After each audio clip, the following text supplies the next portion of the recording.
BlackRock is taking over the world and no one is stopping them. ये BlackRock के बारे में कोई मेन स्ट्रीम वीडियो नहीं है। BlackRock is an extremely dangerous company. They have that much control to get everybody to do what they want them to do. But अब Larry Fink सिर्फ companies के मालिक होने तक नहीं रुकने वाले, धीरे धीरे ही सही, लेकिन he is taking control surely for many blood lines in the world. Larry Fink ने अपना ट्रिलियंस डॉलर का प्लान एग्जीक्यूट करना शुरू कर दिया है और उसे रोकने वाला कोई नहीं है। Behaviors are going to have to change, and this is one thing we're asking companies. You have to force behaviors, and at BlackRock we are forcing behaviors. This is $400 billion, the total net worth of world's richest person, Elon Musk. This is $4 trillion, the total GDP of India. And this is $12.5 trillion managed by a single company, BlackRock. आपको BlackRock के बारे में पता हो या ना पता हो, लेकिन कहीं ना कहीं BlackRock आपकी भी लाइफ पर इम्पैक्ट डाल रहा है। अगर आप म्यूचुअल फंड SIP ULIP में इन्वेस्ट करते हैं तो उसके काफ़ी चांसेस हैं कि आपका पैसा BlackRock के मैनेज किए गए फंड में ही जाएगा। बहुत सारे फॉरेन पेंशन फंड से कनाडा, US, यूरोप, इंडिया के स्टॉक मार्केट और इंफ्रास्ट्रक्चर में इन्वेस्ट करते हैं। इन फंड्स का फंड मैनेजर भी BlackRock ही होता है। मतलब आपकी जॉब अपॉर्चुनिटीज, इंफ्रास्ट्रक्चर डेवलपमेंट या स्टार्टअप फंडिंग इनडायरेक्टली BlackRock के डिसीजन पर डिपेंड करती है। अगर आपका सेविंग का पैसा किसी ऐसे स्टॉक में इन्वेस्ट है जहां BlackRock का हैवी इन्वेस्टमेंट है, तो BlackRock का एक सिंगल बाय या सेल का डिसीजन आपके रिटर्न्स को भी इम्पैक्ट कर सकता है। लेकिन शॉकिंग बात यह है, ट्रिलियंस ऑफ डॉलर्स एक ऐसा इंसान मैनेज करता है जिसने कभी इकोनॉमिक्स की ही नहीं। Yes, Larry Fink complete his graduation from political science.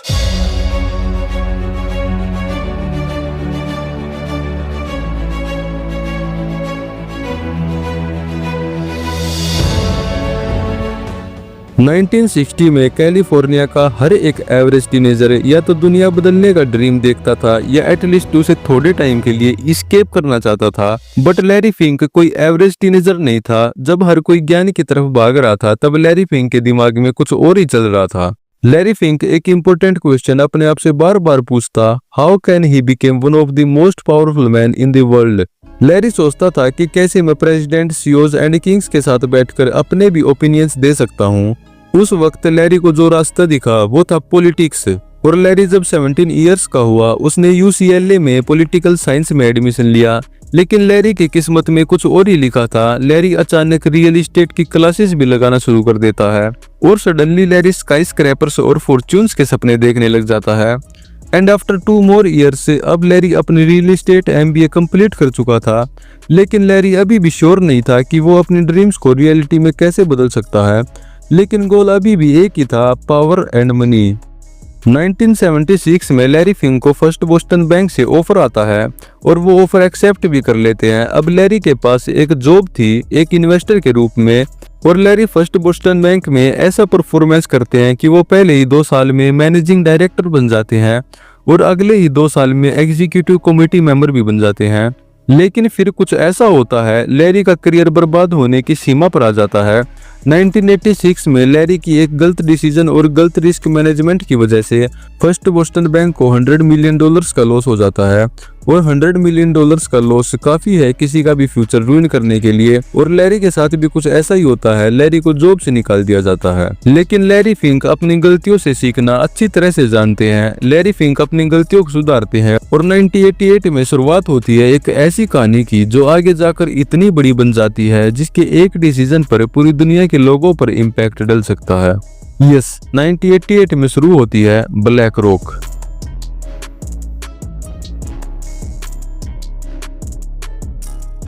From agriculture to AI, BlackRock owns everything and still from agriculture to AI, BlackRock हर जगह अपना कंट्रोल बना रहा है। लोग कहते हैं दे ओन एवरीथिंग, पर शायद ये पूरी तरह से सच नहीं है। लेकिन जनवरी 2024 में एक ऐसी डील हुई जिससे ये बात रियलिटी के और करीब पहुंच गई। US investment giant BlackRock has agreed to buy Global Infrastructure Partners, or GIP, for about $12.5 billion. Now, the deal is the firm's largest acquisition since its 2009 purchase of Barclays Global Investors, putting the asset manager on a path to becoming the biggest provider of exchange-traded funds. उस deal ने दुनिया में कुछ ऐसी headline जरूर बनाई, लेकिन असल गेम समझा सिर्फ लैरी फिंक और उनके सिलेक्टेड लोगों ने, क्योंकि ये डील कोई छोटी बात नहीं थी। ये था एक मैसिव $ट्रिलियंस गेम प्लान का हिस्सा। एक मूव ने ब्लैक रॉक को दुनिया का सबसे बड़ा इंफ्रास्ट्रक्चर ओनर में से एक बना दिया। ब्लैक रॉक का डायरेक्ट कंट्रोल है $150 बिलियन के ग्लोबल एसेट पर। Any big deal, there's got to be an imperative behind it. From BlackRock's point of view, why do you need this deal? अब कॉर्पोरेट आंसर तो simple है, we are just investing in infrastructure for the world's growth. लेकिन यहाँ एक पल रुक कर सोचना पड़ता है, क्योंकि जितना ज्यादा सोचोगे उतनी ही ये कहानी डार्क लगने लगती है। आज दुनिया भर में चल रहे वॉर्स और संघर्ष ब्रिज, रोड्स और पावर ग्रिड्स को तबाह कर रहे हैं। सब कुछ बर्बाद हो रहा है, लेकिन कुछ लोगों के लिए ये तबाही एक गोल्डन अपॉर्चुनिटी बन गई है। It will be big enough to take on the big restructuring projects that will emerge from the Ukraine and Gaza conflicts. एक फॉर्मर वर्ल्ड बैंक ऑफिशियल ने कहा था, जब वॉयलेंस खत्म होती है तब कंट्रीज को एयरपोर्ट्स, रोड्स, ब्रिज और पावर ग्रिड्स रिबिल्ड करने की अर्जेंटली जरूरत होती है। और ये बात लैरी फिंक अच्छे से समझ गया। जैसे यूक्रेन पर बॉम्ब्स गिरे, ब्लैक रॉक ने अपना मूव ले लिया। आज वो बन चुके हैं पोस्ट वार रिकवरी के गेटकीपर। ये वर्ल्ड वॉर 2 के बाद का सबसे बड़ा रिकंस्ट्रक्शन प्रोजेक्ट है और उसके कीज ब्लैक रॉक के हाथ में है। लेकिन यूक्रेन सिर्फ एक शुरुआत है, ये एक टेस्ट केस है, एक ब्लूप्रिंट फ्यूचर के वॉर्स और रिबिल्डिंग के लिए। ये सब एक massive $68 trillion infrastructure gold rush का पार्ट है। लैरी फिंक चाहता है इंफ्रास्ट्रक्चर को नेक्स्ट बिग थिंग बनाना, बिल्कुल वैसे ही जैसे उसने ETFs के साथ किया था। और सबसे बड़ा ट्विस्ट, पब्लिक मनी भी उन्हें सपोर्ट कर रही है। फाइनेंस वर्ल्ड में इसे कहते हैं कैटालिटिक कैपिटल स्ट्रेटजी, मतलब रिस्क कम प्रॉफिट ज्यादा। ब्लैक रॉक का मिशन है प्राइवेट इन्वेस्टर्स को अट्रैक्ट करना, ताकि वो वॉर टर्न कंट्रीज में पैसा लगाएं, चाहे वहाँ पीस हो या इंस्टेबिलिटी। एक तरफ यूक्रेन जैसे देश को रिबिल्ड करने के लिए पैसा मिल रहा है और दूसरी तरफ इन्वेस्टर्स और ब्लैक रॉक दोनों तरफ प्रॉफिट कमा रहे हैं। कुछ लोग कहते हैं ये विन विन सिचुएशन है, लेकिन कुछ अनकंफर्टेबल सच्चाइयां भी हैं। इस प्लान से ब्लैक रॉक दोनों तरफ प्रॉफिट कर रहा है, वॉर से भी और पीस से भी। ब्लैक रॉक ने डिफेंस जाइंट्स में $बिलियंस इन्वेस्ट किए हैं। लॉकहीड मार्टिन, नॉर्थरोप ग्रूमैन और राइथन, ये वही कंपनीज हैं जो मिसाइल, जेट्स और बॉम्ब्स बनाती हैं। जितनी ज्यादा वार उतना ज्यादा प्रॉफिट है। क्रिटिक्स कहते हैं black rock is making a killing on killing. पहले वो पैसा कमाते हैं वॉर से और फिर उसी वॉर के रिकंस्ट्रक्शन से। ब्लैक रॉक कहता है we don't pick winners, we just track the market. उनके पास सिर्फ 5 to 7% स्टेक है और वो कहते हैं उनका कोई कंट्रोल नहीं है। लेकिन अगर ब्लैक रॉक चाहे तो इन्फ्लुएंस जरूर कर सकता है। उनका पास्ट ESG एक्टिविज्म इसका सबसे बड़ा सबूत है। और अब जब वो इंफ्रास्ट्रक्चर में घुस ही चुके हैं, उनका इन्फ्लुएंस पहले से भी ज्यादा पावरफुल हो गया है। तो सवाल ये है, ब्लैक रॉक इस पावर का यूज कैसे करेगा? क्या उनके इंटेंशन डिबेट के सब्जेक्ट हो सकते हैं?